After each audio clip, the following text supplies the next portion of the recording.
Welcome everybody to Meet Your Teacher. Today I have Dr. Kristen Truman-Allen with me. Welcome, Kristen. Hi. Hi. So Kristen's our instructor on metaphor and evoking excellence through metaphor. Can you just give us a little snapshot of your background and what brought you into coaching? Sure. So thank you for this opportunity.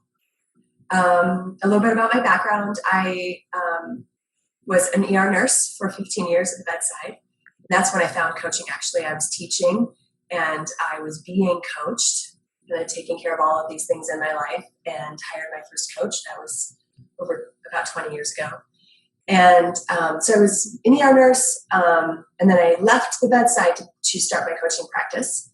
I was an hour-bound leadership expeditionary instructor.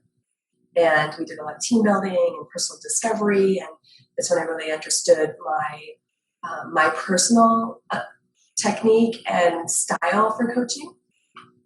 I have had experience over the last 14 years or so as a hospital administrator and chief experience officer, and had an opportunity to do human patient simulation, and really got clear that all of the things that I was passionate about were about leadership and tying experiences in as we were doing coaching. And in that whole process, discovered my love for metaphor. So you did your dissertation in metaphor, and you've done research in metaphor. Can you share with the audience just a little bit about what brought you to that and how that experience was for you? Sure. I discovered it when I was coaching. I was actually doing a coaching training. I've had a number of different coaching trainings. And in my coaching training with fielding, which is where I ultimately did my dissertation, I had been in a coaching situation where someone pointed out, the coaching instructor pointed out the use of metaphor, and I didn't really know, I didn't have a language for that. I didn't know that I was doing that. I hadn't really been taught that. And then realized, wow, we're not really teaching that in coaching schools, at least at the time. And noticing my own language around that, even the name of my business is Pulp, and I was using that language of Pulp all the time. And so I started studying consciousness and learning and imagery and creativity and coaching more around what are all of the different tools that we were using, and just had this affinity for metaphor and use it all the time. And so decided to really get clear and see if I could add to the body of knowledge around what happens when we're using metaphor in a coaching conversation. Because in the research that I was doing, I couldn't find much in coaching. I found some things in terms of case studies and some work with therapy and counseling, not as much, and a little bit in organization development, that kind of team building workshops and things like that. But I couldn't find a lot in coaching. So I thought, okay, let's really get clear what is happening, because I think I understand what's happening when I'm using it, or what happens when it's used in my own conversations, but really wanted to add to really make that more evidence-based. And so I studied, what do clients experience in the coaching conversation when metaphor is used. Nice. And one of the things that just sitting in on your classes is that I've learned as a coach is the power of a metaphor to anchor in a transformation or an insight or an epiphany, so that it's almost like the client has something to walk away with that's tangible. Yes, and that's what I love about it, is that whole cycle. So it can be used and it's symbolic, and it comes up, it creates some awareness and a perspective change, and it could even be a shift in emotion or a shift in actual ideas or new habits, and creates that transformation. But then there's this embodied, symbolic, physical and emotional reminder that keeps this cycle going. And that's what I found in my research, and I called it the cycle of accelerated change, because the metaphor kept some movement, and they could, people end up sometimes having actual symbols that remind them to stay in action toward whatever it is they're trying to accomplish. Nice. And what message would you have for somebody who's interested in coaching? Well, maybe two messages. First, I'd say be coached. I think we learn so much about coaching by being coached, and being coached by different people with different styles, to really understand the power of all the different kinds of coaching techniques. And and also to start to then develop their own personal style of coaching.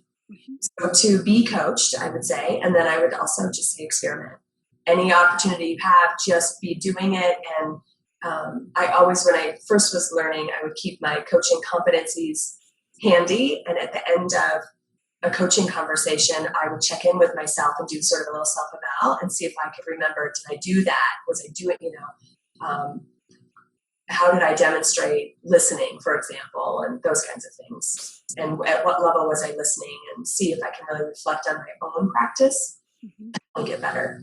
But to just be experimenting.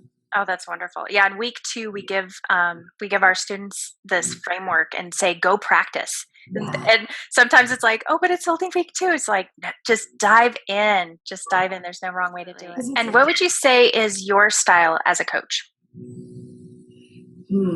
Well, using metaphor for sure. My style is pretty listening focused. I use a lot of silence. My number one style would be to use experiences and to do actual, whether it's paddleboarding or hiking or walking or movement-based kinds of experiences, and finding the metaphors there. We use a lot of drawing and symbolism to bring metaphors forward. And I think my style is very dancey, very playful, and a lot of silence and listening, and then tightening it up. Wonderful. And you work with a lot of leaders. Yes. So the leaders that I work with executives, I work with physicians, I work with frontline leaders, I work with leaders of shared governance groups, learning to really be in those leadership roles and maybe don't even necessarily know, even call themselves leaders, and really working to empower that.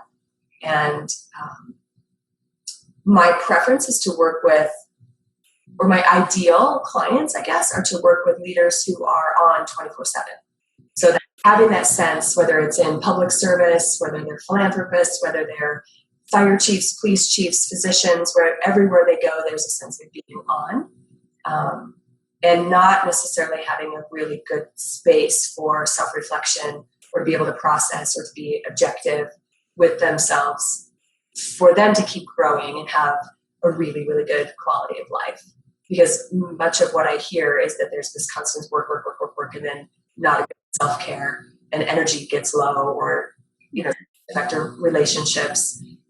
So my work is really around engagement and quality of life, and integrating all of those things so that those people who are influencing a lot of other people are the best that they could be. Wonderful. Well, Kristen, thank you so much for taking time today to chat with us about metaphor and coaching. You're welcome. Thanks for the time. I appreciate it.